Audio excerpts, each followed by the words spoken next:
Everybody's got a right to live. Everybody.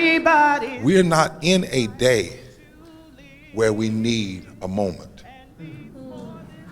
We're in a day where we have to build a movement that intersects and brings us all together. We don't know yet what would happen if we had in 30 to 40 states a moral poor people's campaign with people in state capitals over an extended period of time. But I think we ought to find out. Because everybody's got a right to live.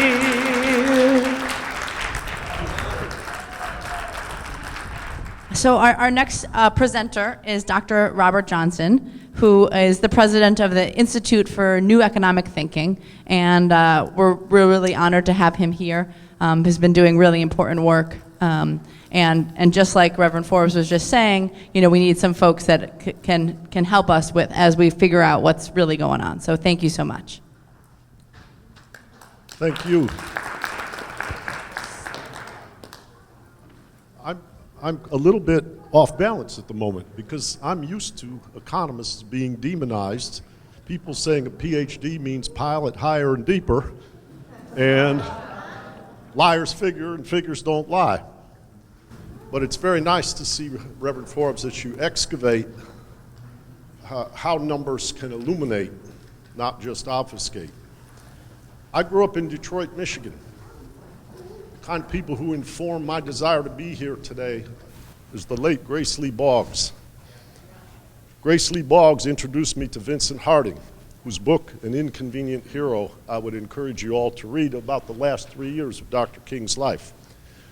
But with regard to information and data, the number of masks people have worn to try to avoid dealing with the fear of what happened to Detroit might happen to them is overpowering. And part of what propelled me into social science was seeing the discord between what I lived and how people described the demise of that city. So my task today, my task today is to go through, how would I say, a vision that's inspired by none other than Reverend William Barber, who was the keynote speaker on November 11th at a conference I did in Detroit, Michigan. Fusion politics, and it's looking at what happened. I will not view Donald Trump yet as a cause. I view him as an effect, and what caused Donald Trump and how we can ignite our compassion and enlarge that fusion in light of the information about poverty and health and economic conditions. So we'll start with a little bit on the state of poverty, then what's happened to the economy, the power of workers, how I view Trump's coming to power, some focal points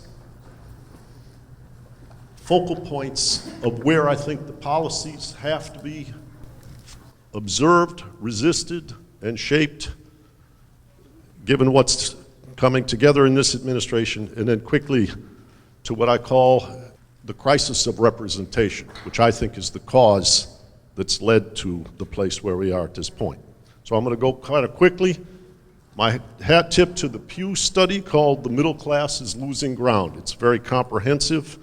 By the way, this presentation and everything, I work with the people to provide, so you can have it on a website, you can get it by email and so forth. Everything is public. But you see a middle class is losing ground.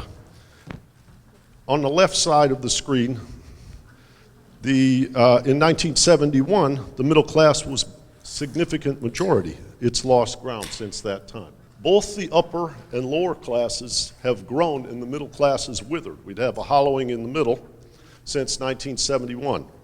In 1971, the middle class was about 61% of America. It's now about 50%. The upper class is now about 21%. It's grown by 7%. And the lower class has grown by about 4%. What we've seen, now this is a tricky slide. You would think, well, this is good news for black people They've improved by more than the average. The average has gone up 3.2%. Black people have gone up by 11. But that's the rate of change. That's not the level. The level is still lower. And you can see, I won't belabor, but the Hispanics have actually gone down from 1971 to 2015. They have had a negative rate of change in their income status. But when you look at the levels, in 1971, 48% of black people were considered in the lower class or poor. It's now 43%. The middle class has stayed about the same, and the upper class has risen by a little bit. But 43% for the black community is comparable to 43% in the lower class for Hispanics. The white community is at 23%, all adults on average at 29%. And so we don't want to be fooled by saying things that have been a rate of change mean things are now level. They're not. I note here in this chart, this is a composition of which of the professions have done better and done worse. And as you note from my note at the bottom, teachers have lost ground. Now, those of you who follow ALEC and the other state and local fights and the, how would I say, degradation of public school teachers in the eyes of society, there are huge and fierce PR campaigns. See that teachers have lost ground, and it's not exact, like if somebody just sort of handed me a design palette, cutting resources going to the future generations is not a way to fuel opportunity.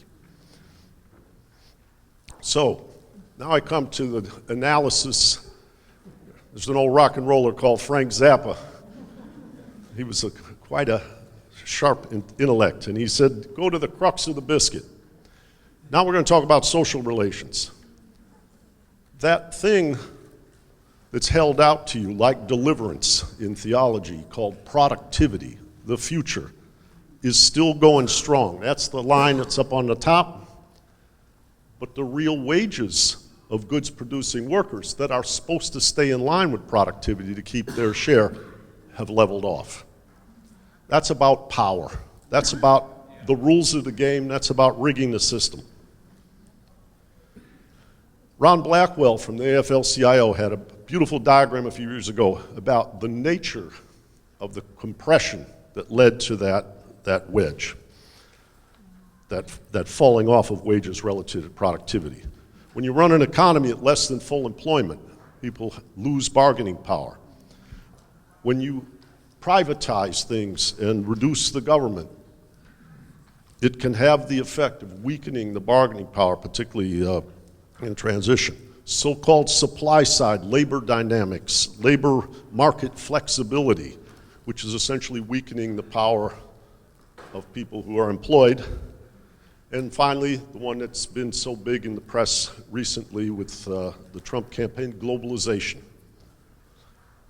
Everybody in economics is taught that free trade is a wonderful thing. And if you can imagine, say, 5 or 6 countries joining into a trade agreement when they all have about the same per capita income, and we just adjust around who makes what and sends what to each other, that might be true. But what we did in the case of China is we took a country whose population is 5 times the size of the United States, whose per capita income was a very small fraction, and we integrated those two. And the velocity and the violence of that adjustment has been an enormous factor, and I'll come back to that with some quantitative evidence in a moment. But globalization went too fast. And why economists stand and talk as though, well, everybody can be better off and nobody worse off. There's like this idyllic, benevolent government out there that makes all the transfers so that all the potential gains from trade are redistributed. That's just not happening. You have to be really a bad social scientist to never peek out the window and look at how compensation operates in a real political economy to believe in that. In the United States, we've seen, and by the way, this is data that's almost replicated across the advanced economies, called the OECD economies. You see low-paying occupations from 1993 have gone up, in the middle paying have gone down, and high paying have gone up. So, I'll come to the question, what produced a Trump victory? First, we'll look at housing markets. This is the negative equity, median negative equity in housing markets by county. This comes from the Center for American Progress. 12% negative equity in blue states. 14% in red states, 14.2 in red states, and 14.6 in what are called blue to red states, that were blue states turning red. Housing despair contributed to the shift towards the red states.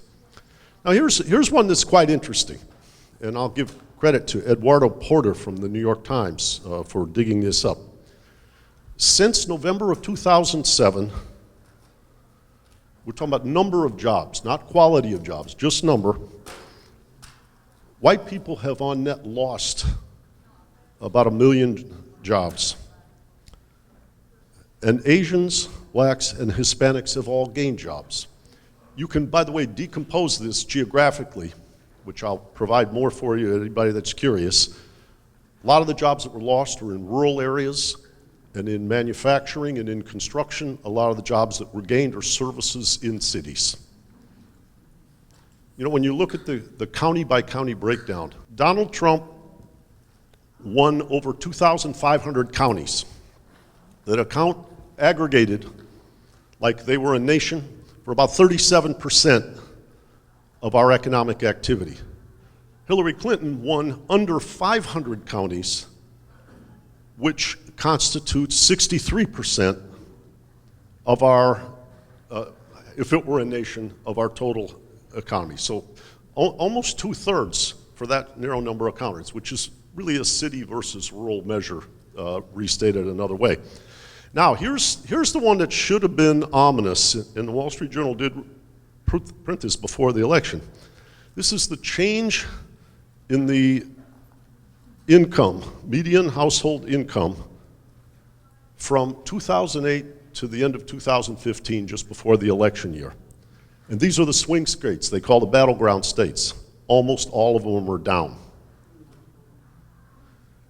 This is a statistic that I find even more painful, and when Mr. Siegel starts to talk, it will resonate.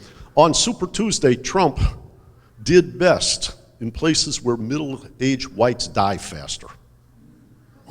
County by county, you go across, and using Center for Disease Control data, where white people of middle age, I think it's 45 to 54, are dying more rapidly, Trump did better. That's a symptom of despair. Change in mortality rate between 45 and 54. By race, white people are dying more. Now, once again, more, that's rate of change. If you look at this, the black person's mortality rate is still much higher, but it's come down. But at some level, between one election and next, rate of change does matter to everybody. And by education level, among whites, people with no college are dying much more rapidly than they were. This, I thought, was one of the most interesting statistics I saw. People talked about how the Comey letter from the FBI crushed Hillary Clinton's campaign. But you see that she came down in the polls in the 2 or 3 days before. And what was the announcement, the ACA announcement about on the exchanges, all the premiums were going to go up 20%? She started to tumble, being associated with the Democratic Party and healthcare reform, before the Comey letter, and actually rebounded as the Comey letter was announced. I think it's telling me health matters. Trade matters. There's a new paper out. It was finished on November 16th by a man named David Autor at MIT, who's been studying this. He says, this note relates the change in country-level Republican two-party vote shares between 2000 and 2016. Remember 2000, there wasn't an incumbent president. It was Gore versus George W. Bush. this was a similar thing.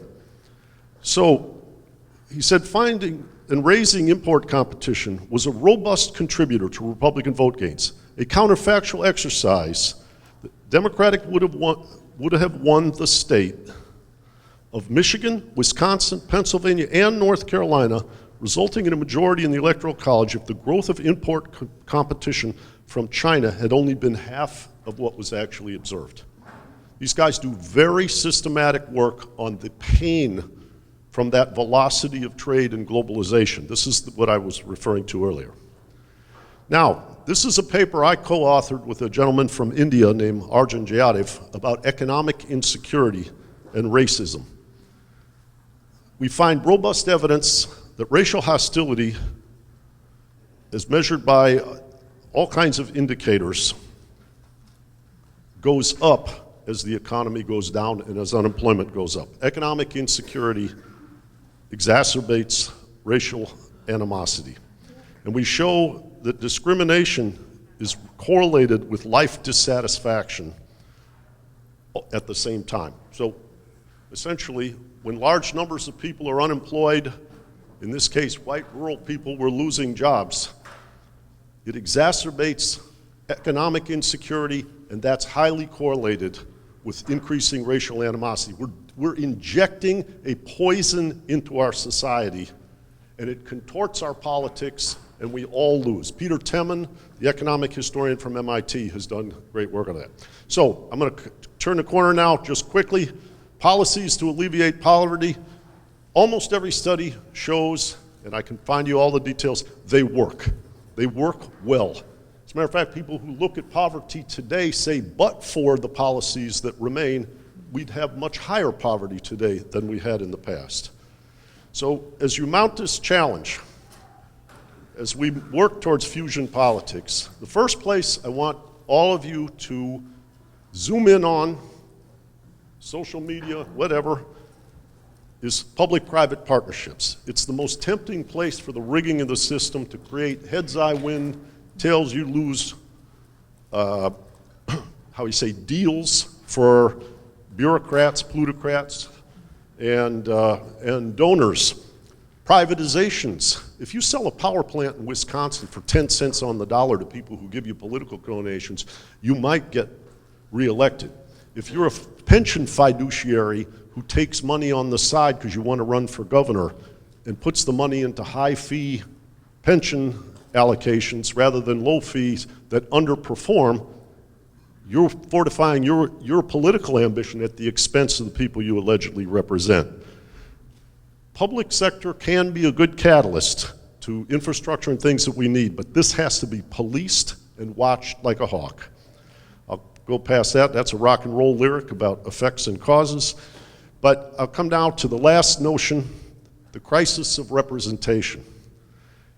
I saw a presentation last year at the AFL-CIO. 8 wealthy people, 6 Waltons and 2 Kochs have more wealth than 44% of America combined. We have super PACs, court decisions like Citizens United, and we're increasing the power of money relative to the power of citizens. We need to band together with citizens like the people who voted for Trump based on all these symptoms of despair and work for policies that increase the power of votes relative to the power of dollars. And the voter suppression work that you talked about in the earlier presentation is absolutely essential to increasing the relative power of people. So why is this a have-to for me? I'll start with, I have 4 children, 2 are mixed race children. My wife is African American. And I do not think that otherness and racism is like cast in stone. I feel it like a poison all around me. I see a dysfunctional economy, and I feel it all around me. But there's an old baseball manager from Detroit where I grew up named Sparky Anderson, and he said, you gotta be careful. This was the day he won the World Series, 1984. Because every 24 hours the world rolls over on top of somebody else. I'm a relatively privileged Caucasian. But growing up in Detroit, the nature of my family, the heightened sensitivities that I feel are not just for them. Otherness can turn its head on me. When you start justifying not treating humans like humans, subconsciously, you live in a haunted house. I want none of you and none of my children to live in a haunted house. Thank you. Everybody's got a right to live. And before this campaign fails, we'll all go down in jail because everybody's got a right to live. Many thanks.